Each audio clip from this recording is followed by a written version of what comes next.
Hai, Assalamualaikum warahmatullahi wabarakatuh. Masih di tema 4, sehat itu penting, dan subtema 3, cara memelihara kesehatan organ peredaran darah pada manusia. Nah, hari ini kita sudah memasuki pembelajaran ketiga. Nah, di pembelajaran ketiga ini kita akan membuat pantun nasihat.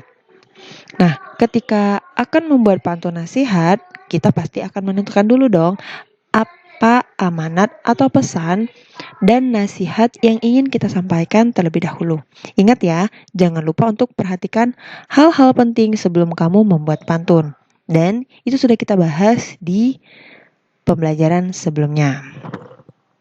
Nah, bagaimana? Apa kalian masih ingat hal-hal penting sebelum membuat pantun? Nah, kalau kalian lupa, kalian bisa mengulang lagi di video pembelajaran kedua.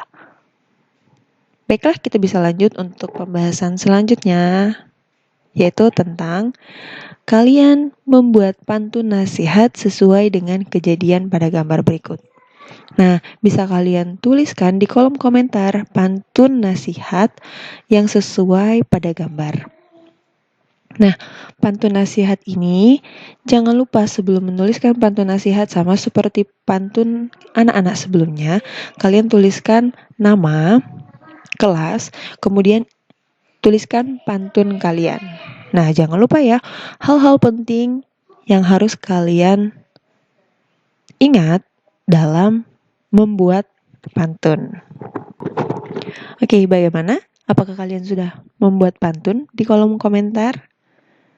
Nah, untuk pantun yang terbaik atau pantun yang paling bagus itu akan mendapatkan hadiah. Hadiahnya akan kita bagikan di kelas pada pertemuan selanjutnya.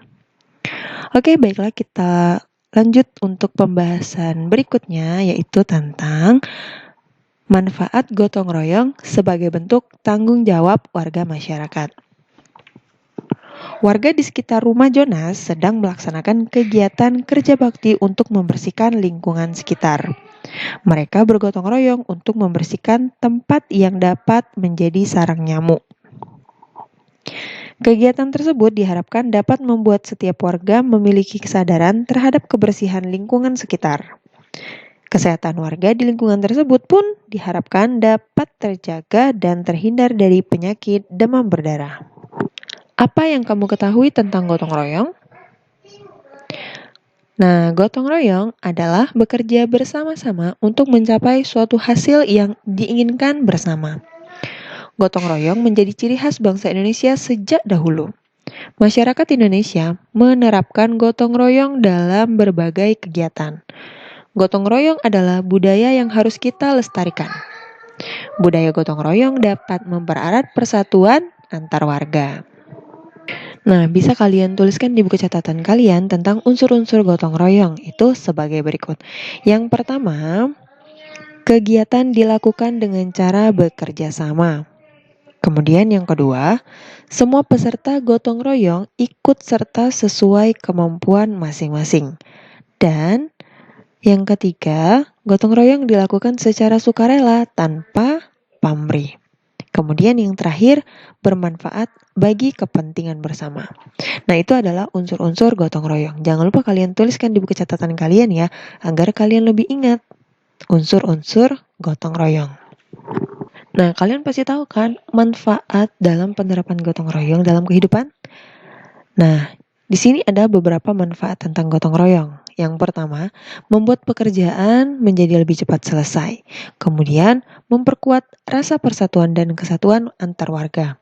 Kemudian, menciptakan hubungan yang harmonis antar warga. Kemudian, memupuk solidaritas dan semangat kebersamaan antar warga. Kemudian, yang terakhir adalah menumbuhkan sikap tolong-menolong dan kekeluargaan antar warga. Nah, gotong royong itu merupakan salah satu bentuk tanggung jawab sebagai warga masyarakat. Tanggung jawab sebagai warga masyarakat adalah kesadaran seseorang akan tugas dan kewajibannya sebagai warga masyarakat. Sebagai warga, kita hendaknya mendahulukan kepentingan bersama di atas kepentingan pribadi ataupun golongan. Nah, berikut ada beberapa tanggung jawab kita sebagai warga masyarakat. Yang pertama itu adalah menjaga kerukunan di masyarakat yang beragam latar belakangnya. Kemudian menjaga persatuan dan kesatuan di masyarakat. Lalu kita juga menjaga keamanan dan ketertiban umum. Dan yang keempat, merawat fasilitas umum. Yang kelima, menjaga kebersihan lingkungan. Yang keenam, mengikuti musyawarah warga. Yang ketujuh, mengutamakan kepentingan orang banyak di atas kepentingan pribadi ataupun golongan. Dan yang terakhir itu adalah menerima hasil musyawarah dengan lapang dada dan melaksanakannya dengan penuh rasa tanggung jawab. Nah, itu adalah tanggung jawab kita sebagai warga masyarakat. Nah, bisa kalian tuliskan di buku catatan kalian ya. Bagaimana? Apakah kalian sudah menuliskan semuanya di buku catatan kalian? Jika kalian terlambat, kalian bisa mengulangi lagi durasi videonya. Yuk kita masuk ke pembahasan tentang interaksi sosial dalam bidang ekonomi. Nah, setiap manusia itu memerlukan orang lain bukan? Untuk memenuhi kebutuhan hidupnya. Oleh karena itu, manusia saling berinteraksi satu sama lain. Salah satu kebutuhan manusia adalah di bidang ekonomi. Kebutuhan ekonomi merupakan kebutuhan dasar setiap manusia.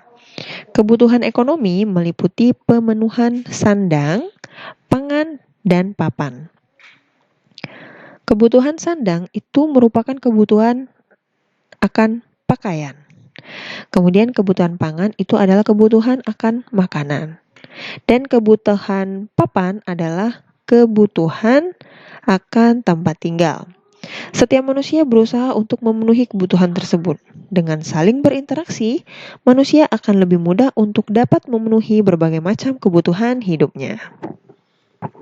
Nah, sebagai contoh, buah merupakan makanan kaya serat. Saat kita membutuhkan buah, kita akan mengambil buah dahulu di toko atau di pasar. Transaksi jual beli dengan pedagang buah merupakan contoh interaksi dalam bidang ekonomi.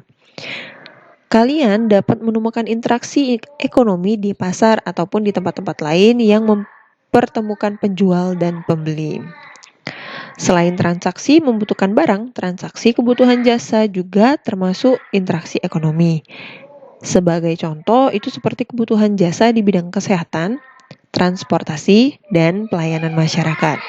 Nah, pasar itu merupakan salah satu tempat terjadinya interaksi di bidang ekonomi. Bagaimana? Apakah kalian bisa memahami dan apakah kalian sudah meringkas atau merangkum apa yang kita bahas pada hari ini? Apakah kalian sudah membuat pantun di kolom komentar? Membuat pantun nasihat? Nah, jika belum bisa langsung kalian tuliskan ya. Nanti bagi pantun yang terbaik akan kita berikan hadiah di pertemuan di sekolah. Oke, baiklah. Pembahasan di pembelajaran ketiga cukup sampai sini. Sampai jumpa di pembelajaran selanjutnya. Wassalamualaikum warahmatullahi wabarakatuh.